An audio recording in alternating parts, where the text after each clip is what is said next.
नमस्कार दोस्तों, कैसे हैं आप सभी। स्वागत है आपका अपने YouTube चैनल डुगू कोचिंग सेंटर में। हमने पिछली क्लास में कारक चिन्ह पढ़े थे, जिसमें हमने ये समझा था कि कारक होते क्या हैं, फिर उनके नियम पढ़े थे, कारक के कितने नियम होते हैं, क्या होता है, मतलब कारक को जब हम हिंदी से संस्कृत में अनुवाद करते हैं तो उसके लिए क्या क्या नियम लगते हैं वह पढ़ा था। और हमने कारक के भेद समझे थे, कारक के कितने भेद होते हैं, और हमने कारक के 3 भेद समझे थे, जिसमें कर्ता कारक, कर्म कारक और करण कारक हमने समझा था डिटेल में। उसके बाद हम आज की जो क्लास है आपके लिए आगे के कारक के भेद समझाएंगे। स्टार्ट करते हैं। हमारा कारक का चौथा भेद होता है संप्रदान कारक। कौन सा होता है? संप्रदान कारक। इसका चिन्ह क्या होता है? संप्रदान के लिए। इसका चिन्ह क्या होता है? संप्रदान के लिए। और इसकी पहचान क्या होती है कि किसके लिए। इसका क्वेश्चन फॉर्म क्या बनेगा? किसके लिए। इसको याद रखना आप।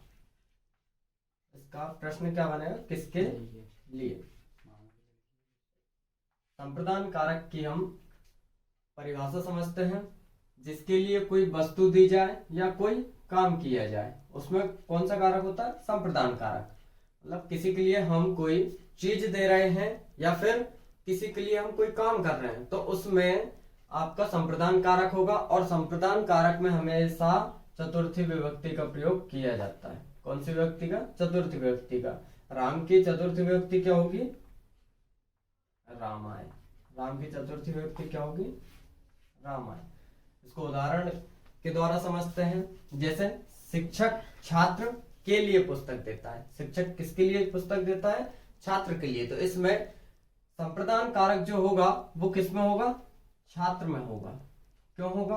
क्योंकि वो किसके लिए काम कर रहा है या किसके लिए कोई वस्तु दे रहा है? छात्र के लिए दे रहा है। तो इसमें संप्रदान कारक किसमें होगा? छात्र में होगा। और चतुर्थी विभक्ति किसमें आएगी? छात्र में आएगी। इसलिए छात्र का क्या हो जाएगा? जैसे राम का रामाय हो जाता है, उसी प्रकार छात्र का छात्राय हो जाएगा।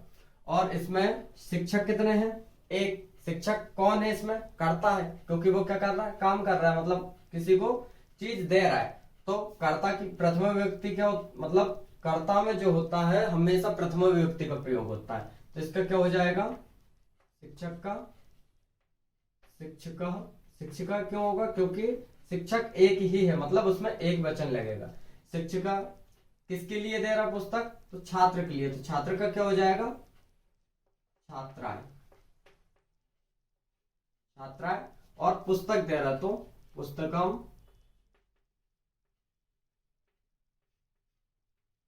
यच्छति यद्ददातु। दूसरा है आपका राजा निर्धन के लिए धन देता है। क्या करता है? राजा निर्धन के लिए धन देता है। यहाँ पे ददाती कर लेना, क्या हो जाएगा? यहाँ पे ददाती, क्योंकि दे रहा है। राजा निर्धन के लिए धन देता है। किसके लिए धन दे रहा है? राजा निर्धन के लिए। तो संप्रदान कारक किसमें होगा? निर्धन में होगा। क्यों? क्योंकि वो जो राजा है वो किसी के लिए वस्तु दे रहा है या फिर किसी के लिए काम कर रहा है। तो जिसके लिए काम करता है, जिसके लिए वस्तु देती है, उसमें संप्रदान कारक होता है। और संप्रदान कारक जिसमें होगा उसमें चतुर्थी विभक्ति का प्रयोग होगा। तो इसमें चतुर्थी विभक्ति किसमें आएगी? निर्धन में। क्या हो जाएगा? राजा का नृपः, निर्धन का हो जाएगा निर्धनाय, धन का धनम, और देता है यच्छति। इसका क्या हो जाएगा? आपका नृपा निर्धनाय धनम यच्छति, मतलब राजा निर्धन के लिए धन देता है। आगे आपका नमः। नमः का मतलब होता है नमस्कार करना। स्वस्ति। स्वस्ति का मतलब होता है कल्याण हो। स्वाहा, ये एक प्रकार की बलि है जो देवताओं के लिए दी जाती है। अगला आपका स्वधा, ये भी एक प्रकार की बलि है जो पितरों के लिए दी जाती है, मतलब पूर्वजों के लिए दी जाती है। अलम, इसका अर्थ होता है पर्याप्त आदि, मतलब। और ये जितने भी शब्द हैं, नमः, स्वस्ति, स्वाहा, स्वधा, इन सब में चतुर्थी विभक्ति का प्रयोग होता है, मतलब इन सब में संप्रदान कारक होता है। इसको जैसे एग्जाम्पल के जरिए समझते हैं। जैसे लिखा है श्री गणेश को नमस्कार। क्या लिखा है? श्री गणेश को नमस्कार। तो नमः मतलब जिसमें हम किसको नमस्कार कर रहे हैं? श्री गणेश को। जो चतुर्थी विभक्ति का प्रयोग किसमें होगा? श्री गणेश में होगा।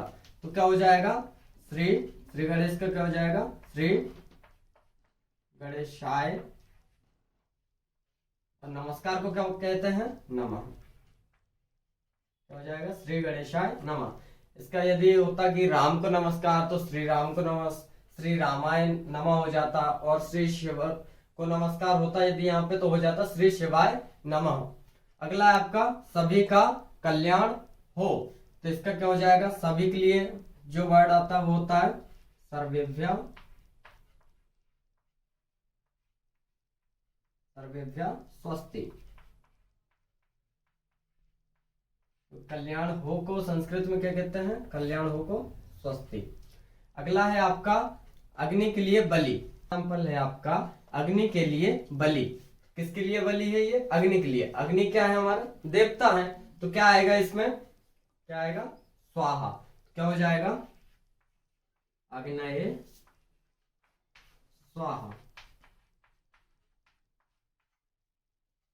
है रुच, इसका मतलब होता है अच्छा लगना, मतलब किसी को कोई चीज अच्छी लगे या कोई वस्तु अच्छी लगे तो उसमें संप्रदान कारक होता है और उसमें चतुर्थी विभक्ति का प्रयोग होता है। यहाँ पे उदाहरण है सुरेश को लड्डू अच्छा लगता है, तो लड्डू किसको अच्छा लगता है सुरेश को, तो चतुर्थी विभक्ति किस में आएगी सुरेश में, मतलब संप्रदान कारक किस में होगा सुरेश में, तो इसका हो जाएगा सुरेशाय मोदकम रोचते। अगला है ऐसे ही बिल्कुल इसके जैसा सुरेश को लड्डू अच्छा लगता है, बिल्कुल सेम है आपका कि गणेश को लड्डू अच्छा लगता है, तो क्या हो जाएगा गणेशाय मोदकम रोचते। अगला है आपका स्पृहयति, मतलब चाहता है या ललचाता है, तो कंजूस धन को चाहता है।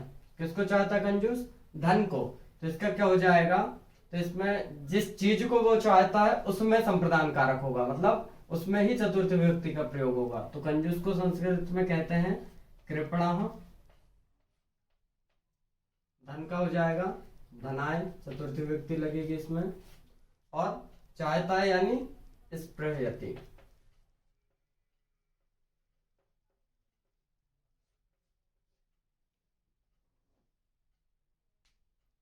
कारक में आपका पांचवा भेद आता है कारक का अपादान कारक। अपादान कारक में किसी वस्तु का किसी से अलग होना, मतलब किसी भी वस्तु का जिस चीज से वो अलग हो रही है उसमें आपका अपादान कारक होगा, या उसमें आपकी पंचमी विभक्ति होगी, मतलब जिस चीज से वो अलग हो रही है। इसको उदाहरण के द्वारा समझते हैं, जैसे युवक घोड़े से गिरता है, युवक कहां से गिरता है घोड़े से, तो इसमें आपका अपादान कारक किस में होगा घोड़े में होगा, मतलब पंचमी विभक्ति का प्रयोग किस में होगा घोड़े में होगा। तो इसका क्या बनेगा संस्कृत में युवक का युवकः, और घोड़े से गिर रहा है, घोड़े को संस्कृत में क्या कहते हैं अश्व।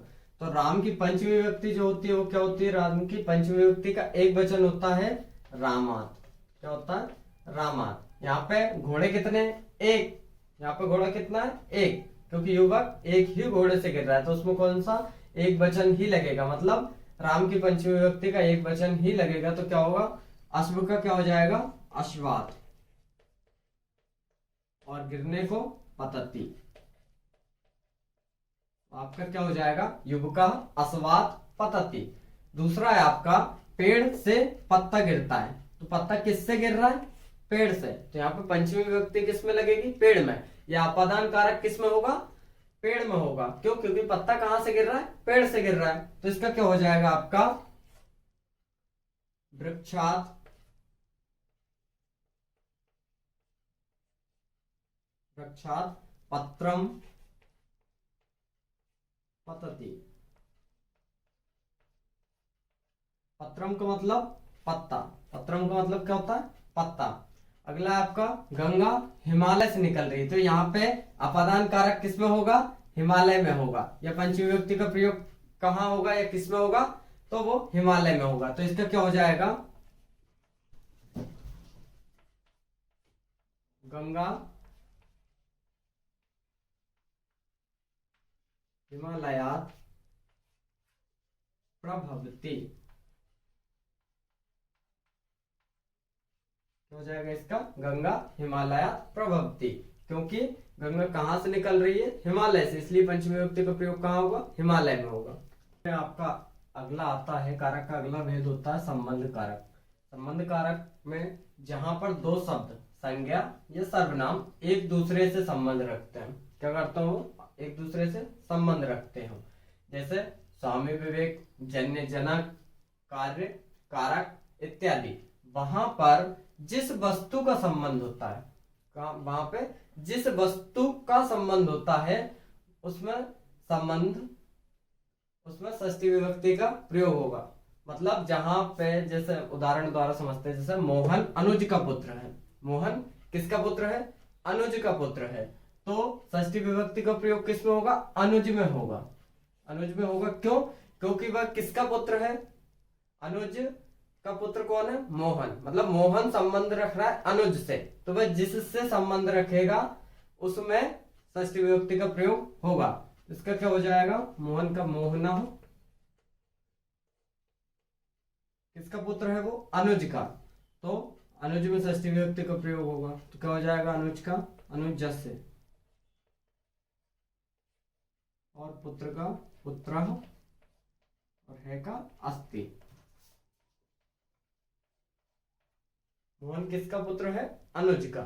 मतलब अनुज किससे संबंध रख रहा है? मोहन से, इसलिए षष्ठी विभक्ति किस में आएगी? अनुज में। अगला है देवकी कृष्ण की माताएं। देवकी किसकी माता है? कृष्ण की। तो इसका क्या हो जाएगा? देवकी, कृष्ण का क्या हो जाएगा? कृष्णस्य। क्या हो जाएगा? कृष्णस्य। और माता का माता, और थी को मतलब कौन से काल की बात हो गई है? भूतकाल की बात हो गई, तो क्या आएगा? आसीत। अगला है गणेश शिव का पुत्र है। किसका पुत्र है गणेश? शिव का। तो यहाँ पे किसका पुत्र है? शिव का। तो यहाँ पे जो षष्ठी विभक्ति आएगी वो किस में आएगी? शिव में। तो क्या हो जाएगा? गणेशः शिवस्य पुत्रः अस्ति। षष्ठी विभक्ति की हमने पहचान बताई थी कि जहां भी किसका, किसके या किसकी, ये यदि आपका प्रश्न में आता है तो जिसकी, जिस स्थान पे आता, मतलब जिसकी जगह पे ये आता है उसमें षष्ठी विभक्ति आएगी। जैसे पहला अनुज का पुत्र है, मतलब किसका पुत्र है वो? अनुज का। तो यहाँ पे षष्ठी विभक्ति किस में आएगी? अनुज में। फिर ये किसकी, मतलब यहाँ पे देवकी कृष्ण की माता थी, तो इसको यदि हम प्रश्न के रूप में देखें तो क्या होगा? देवकी किसकी माता थी? किसकी। तो यहाँ पे जब भी आप पहचान करोगे तो जहां भी आपका क्वेश्चन या फिर प्रश्न आएगा, मतलब जैसे कृष्ण की जगह पे क्या आएगा? किसकी। तो जहां भी किसकी आएगा या किसके आएगा या किसका आएगा वहां पे आपकी षष्ठी विभक्ति का प्रयोग होगा। आपका अधिकरण कारक, जिसमें सप्तमी विभक्ति का प्रयोग होता है। इसकी परिभाषा है जो शब्द क्रिया का आधार हो, मतलब जो भी हम काम कर रहे हो उसका जो आधार हो, जो उसका बेस हो, वो उसमें अधिकरण कारक होता है। और इसमें अधिकरण कारक में सप्तमी विभक्ति का प्रयोग होता है। राम की सप्तमी विभक्ति क्या होती है? रामे, राम्यो और रामेशु। अधिकरण कारक का चिन्ह क्या होता है?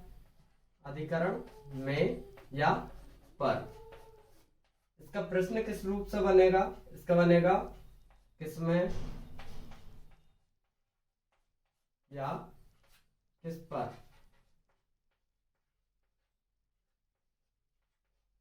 इसको उदाहरण के द्वारा समझते हैं। जैसे पहला लिखा हमारा, शेर जंगल में रहता है।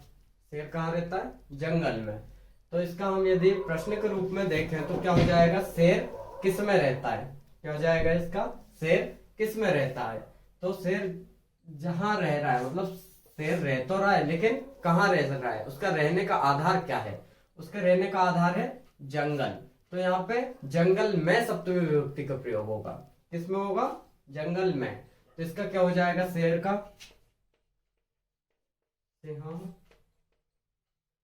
जंगल को संस्कृत में वन, और वन की सप्तमी विभक्ति क्या हो जाएगी, बने रहता है, निवसन्ति। क्या हो जाएगा आपका, सिंह बने निवसन्ति। अगला है आपका ज्ञान पुस्तक में है। तो ज्ञान कहाँ है, पुस्तक में। कहाँ है ज्ञान, पुस्तक में। मतलब ज्ञान का जो आधार है वो क्या है, पुस्तक है।